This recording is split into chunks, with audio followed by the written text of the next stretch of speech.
All right, Town Business in the house. I got a special guest.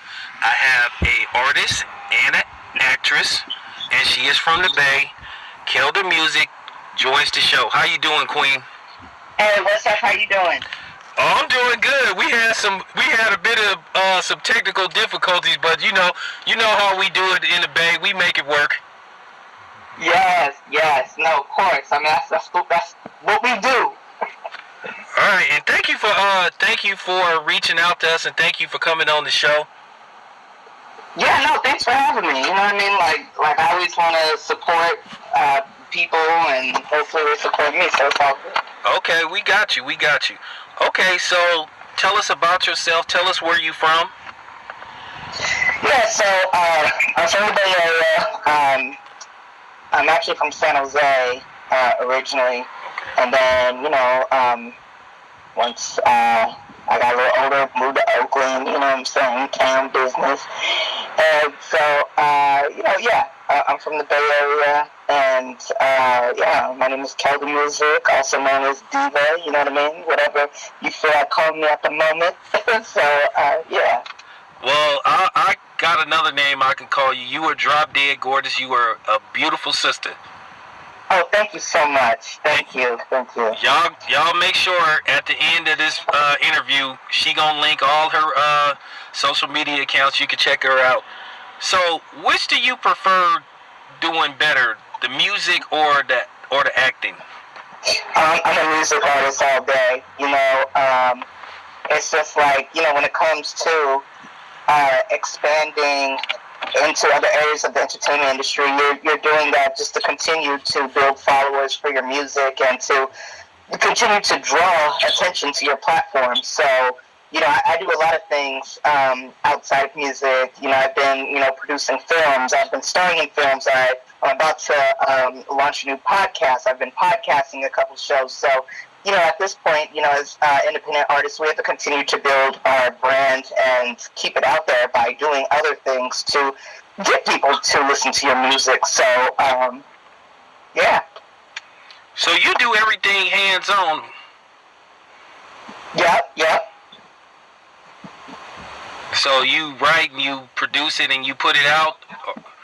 I don't produce my music. I actually work with a couple of producers. Shout out to Rad Productions, AP Productions. I've been working with them like pretty much my whole music career. And I write all my own material, come up with my own concepts and ideas. I get some input on concepts and ideas from a couple of folks from my team or whatever. But I do all my own shit, and then I have producers that produce it for me, and distribution company that puts it out, and a marketing team that promotes it.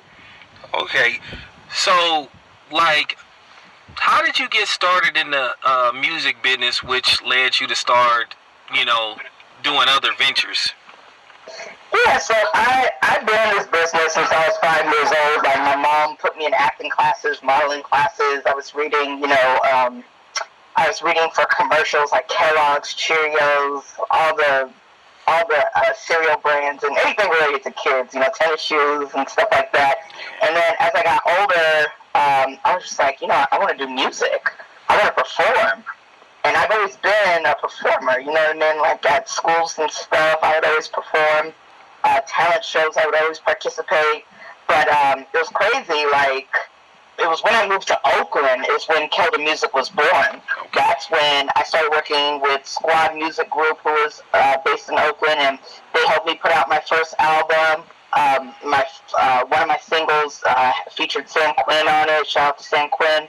And then from there, I made 3 more albums, released several singles, and been featured on, quite a few tracks. And I've toured in Tokyo with R&B singer Lloyd. I've toured in the Caribbean with Jacques. They call me Diva International because I've been doing a lot of my business overseas too. Oh wow! Yeah. How did that come about? How did you end up touring overseas? I've never been to Japan. I don't even got a damn passport. But I'm working on it.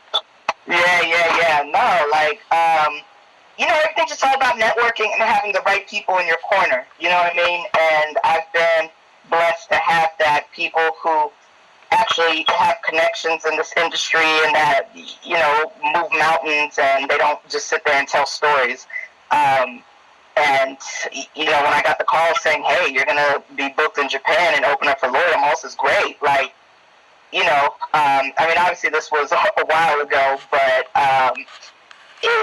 for me, it was an amazing experience. And once things clear up with the pandemic, like, I'm hoping to go to Europe, I'm hoping to go to Australia, hoping to go to pretty much anywhere I can overseas to perform. So I just, signed with a booking agent, and they told me, once things start opening up over here, we'd love to start booking you for a couple venues and stuff like that. Yeah, I was reading your bio. It said that you an entrepreneur. So, like, what type of business ventures have you, invested in? Yeah, so I have my own company called Diggs Media Group. It's an entertainment marketing promotions company. I've been working with other artists, actually including the Loonies. I booked them. Oh, wow. Yeah, I booked them, I think it was last year or the year before last. I booked them in Oregon to perform at a cannabis event. And I've also been working with rap artist Kafani on some stuff too. Actually, him and I have a podcast together. So, under my company, I've been promoting artists, marketing artists, doing PR for artists, and, my background is arts and communications, so it all kind of goes hand in hand. Oh, wow, that's real impressive. So, I want to know about some of your movie and television products productions that you participated in. Tell us about some of your movies and film that you starred in. Yeah. So I produced my very first short film called Love the Original Way. That made it to the Black Film Festival in Hollywood.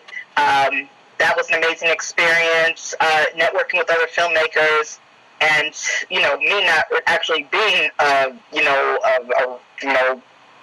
filmmaker like that, to be standing up there with everybody who are actual filmmakers who went to school for this, who pull out grants and loans for this. I'm like, God damn, this is a blessing. This is crazy. And then my second short film was called Whose Right Is It Anyway? That was a good project. It's on Amazon Prime. All my stuff's on Amazon Prime right now if you want to watch. So those are my first two short films that I produced, and they got a lot of attention, which I was really happy of. And as a matter of fact, this year I'm working on my first independent feature that I'll be starring in as well. And with that, we're gonna get distribution for that, and we're hoping to go nationwide at first in select theaters, and then hopefully all theaters nationwide, and then hopefully worldwide too. So I've been working on that. Okay, what type of movies you prefer to do as an actor? Let me say it right, actor. Do you prefer comedy? Do you want to try action, or do you want to try serious drama, horror? I just want it to be like a superhero or an action star. Okay. I just like watching films that, where there's fighting, there's martial arts, there's action. Like The Matrix, Mission Impossible, or a lot of the Rock's films. Batman, Wonder Woman, Black Panther, obviously. Like, I always wanted to be in an action film, and I always wanted to exercise some of my aggressiveness, my fighting capabilities on screen, which I don't really have any, but, if I studied with the trainer or whatever, I'm sure I could learn quickly. But yeah, I always wanted to be in action films. Do you think now that, with the success of the Avenger movies and Wonder Woman, and I do have to ask you, do you think now things are, that it's more open market now? Do you think now, like, the movie industry is going to be open to casting more, black women, in particularly in roles for, like, Black Widow and being, a black female superhero, like what's going on with Black Panthers? But do you see that happening right now? Do you think that the time is right now? Most definitely. What I've noticed with Hollywood, they have been casting a lot of black females for roles from commercials, TV shows, infomercials, and films. And I think right now is our time. I mean, you got female rap that's popping right now. You know, all the black female voices are speaking through their music.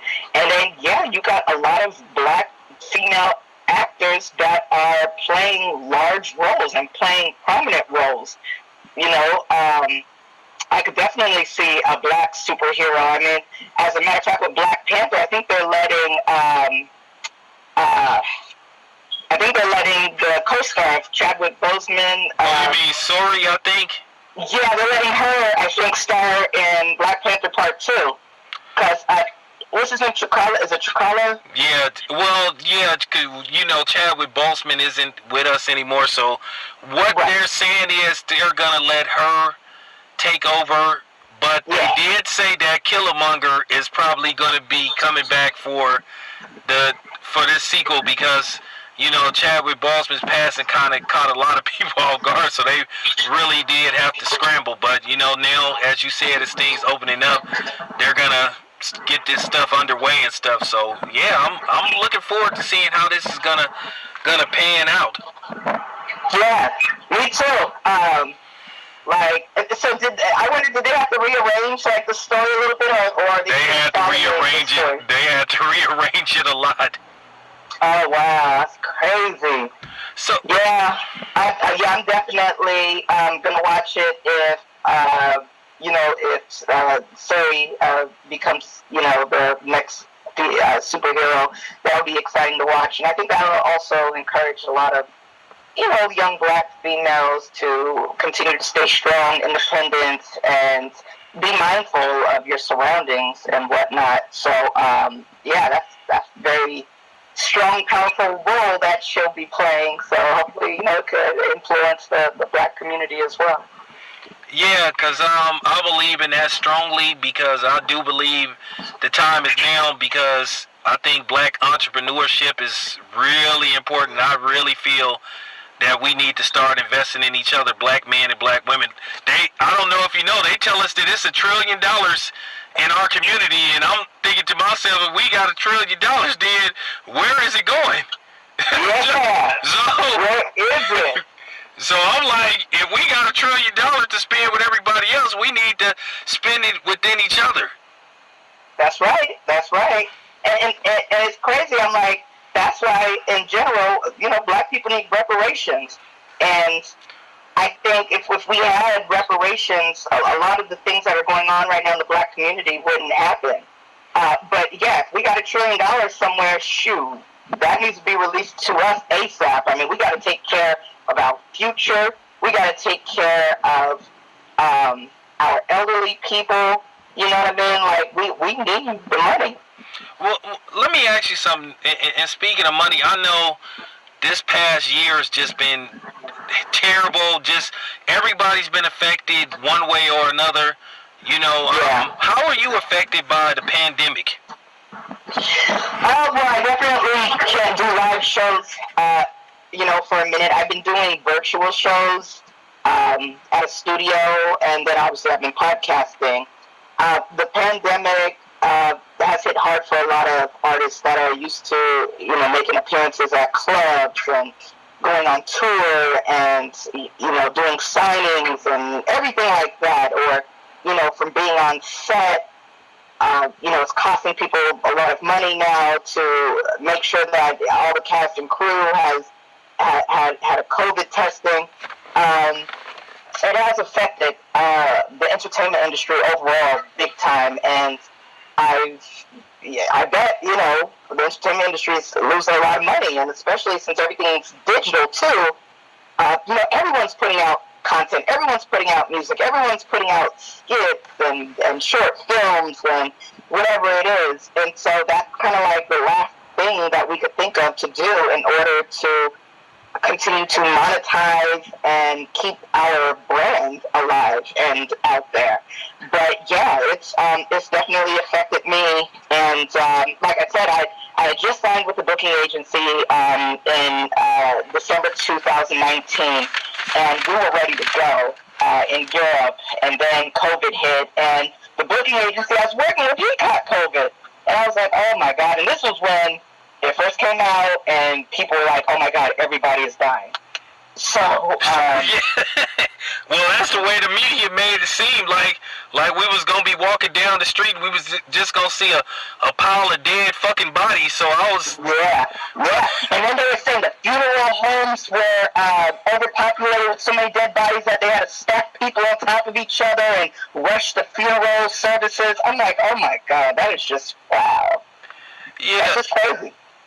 Well, you know, now that things are starting to open back up, you know, California, I think we were damn near the next to last state to open back up. Because I don't know if you know, Texas, you can pretty much do any damn thing you want. Texas is no mask, 100% open. Field to you can pretty much go there and work in Texas now.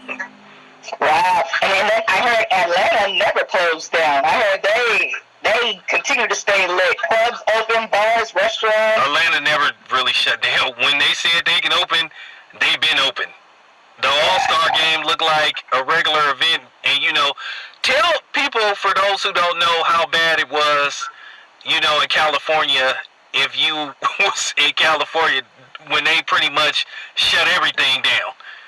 Yeah, no, it was bad. They had curfew, and, you know, a lot of places were just closing mad early. Like, you know, I like to go grocery shopping in the evening because I'm not surrounded by a lot of people or whatever. And I'm like, cool, I'm going to go grocery shopping like I normally do at 9 o'clock at night because it don't close till midnight. I go up there, the doors got you know, chains, surveillance cameras, everything's all locked up. I'm like, what the fuck? And the security guy comes up to me, he's like, yep. He's like, we close at 8 now. No, he was like, we close at 7 now. I'm like, 7 o'clock? I'm like, damn, the sun ain't even down yet. And he was just like, we have to because of COVID. And then mixed with the George Floyd situation, how, you know, people were breaking into buildings and stuff like that. So, you know, a lot of these places, they just shut down for a hot minute.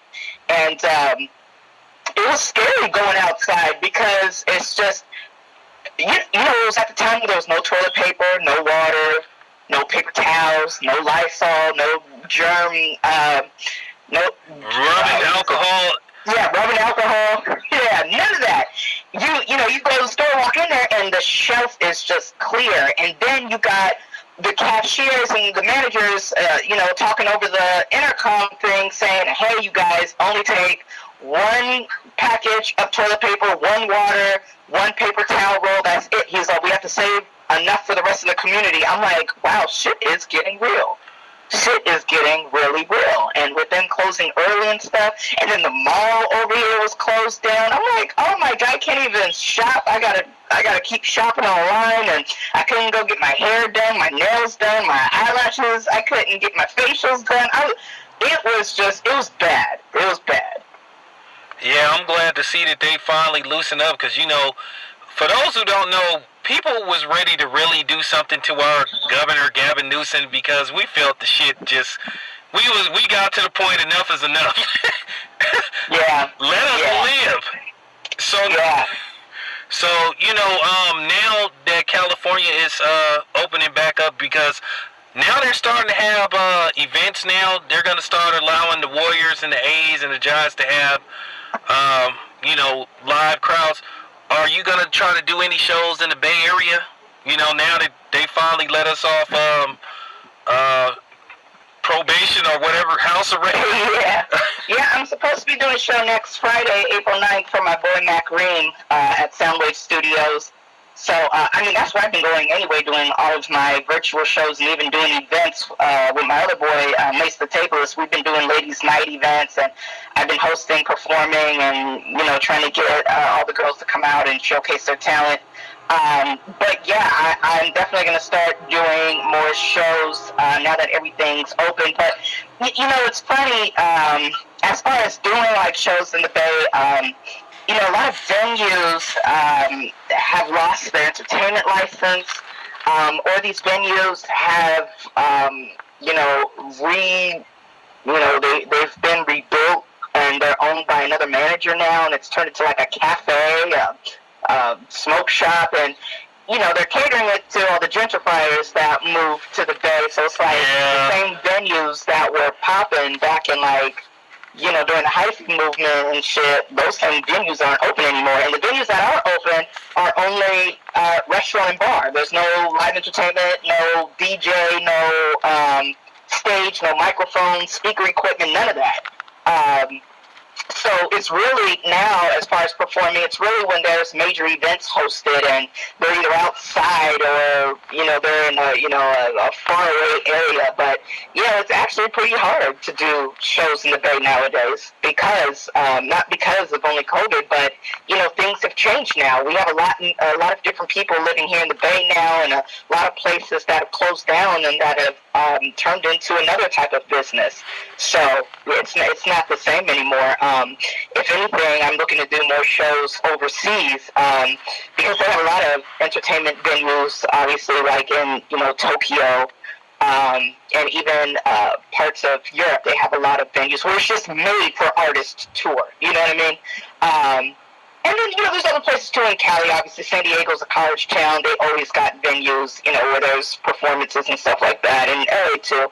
But it's just like the Bay. It's just kind of like there's nowhere to really go. And then if you do get booked for a show in the Bay, you kind of mix with other artists that don't really do the same type of music as you do, and it's a different audience. You're performing along with people who do bluegrass music or alternative or dance. You know what I mean? So it's the Bay Area music scene is not what it used to be years ago. Oh wow. Yeah, I can understand that because I have seen the change. You just don't see the flyers talking about something's going down here or something is going down there. Do you think that was purposely did to the Bay? Because the Bay is so rich for its its entertainment. We produce like great basketball players to Damon Lillard, Jason Kidd, actors, Lance Gross, Shamar Moore, Zendaya. So the Bay Area is a melting pot. It's a lot of talent here. Do you think they purposely have just like tried to exit out the Bay? And do you think it's due to the gentrifiers? I'll say this. As far as the hip-hop game goes for the Bay Area, I think, the music industry has always overlooked us. Artists will come here, get their money, and do performances, and go to the local radio stations and shit, but it's like, as far as artists getting signed out here or creating another Young Money out here or another Murder Inc. or whatever. You know what I mean? Like, they have not given the Bay Area that opportunity. We'll have certain individual artists that'll pop, like, Kalani, her, Keisha Cole. There's quite a few artists, but you got a few artists that'll pop. You know what I mean? But they just will not open the door like that to where you can have all of these, independent rappers and singers on one label, and it's like, cool, I'm gonna put out Keisha Cole, then I'm gonna put out, this rapper, then I'm gonna put out that rapper and this R&B singer. Like, they're not allowing us to have like a family out here and to be able to push that family. You know what I mean? We've just always been overlooked. And I think, with Saweetie being out is a good look because, she's remaking, some of the Bay Area hits. And, that's giving us another look, which is good. But just overall, like, you had, Fizz, but outside of that, it's like, the industry has never really given us that kind of shine, to where it's like nothing but Bay Area artists on the radio, or the Bay Area is coming to New York, coming to Miami, coming to Detroit, coming to LA. You know what I mean? And we never just got that kind of look. So it is harder out here. And, as far as, like, say, the film industry goes, it's mostly, or the show business is mostly they're filming documentaries out here, and they do commercials, but movies, if there are any movies, they're really small, they're short, they're independent, which is fine as well, but, people want to, grow and elevate and do, the bigger films, so they go to LA. But out here, the film industry is not really hot. Now, they do come out here and film major films like Ant-Man and The Matrix and so many other films. Venom. But, that's not Bay Area related. That's, somebody in LA or Atlanta or wherever that's like, okay, I like this particular spot in Frisco and we're going to film there. But it's not produced by, a local film production, and including all the Bay Area natives who are in the industry. So this overall is just like the Bay. We're known for the tech industry. You know what I mean? We're known for documentaries. We're known for just how do I put it? Like, the type of music is more underground. Like I said, like bluegrass and dance music. Stuff like that, you know what I mean? That's kind of what the Bay Area is being known for nowadays. Oh, okay. Okay, well, I really appreciate you coming on here, and I want you to plug everything. Tell the fans, tell people how to look at your music, tell people how to find your films. So plug everything. Go. Yeah, so I want you guys to visit my website. It's Keldamuzik.com. That's KELDAMUZIK.com. And anywhere else you want to find me, Instagram, Twitter, Facebook, just type in Keldamuzik. Shoot, look, I come up everywhere. And shout out to y'all for having me on the podcast. And, let's continue to support each other. Let's continue to grow. Let's continue to pat each other on the back. Let's continue to help our community. You know what I mean? So, Show. Yeah. All right, well.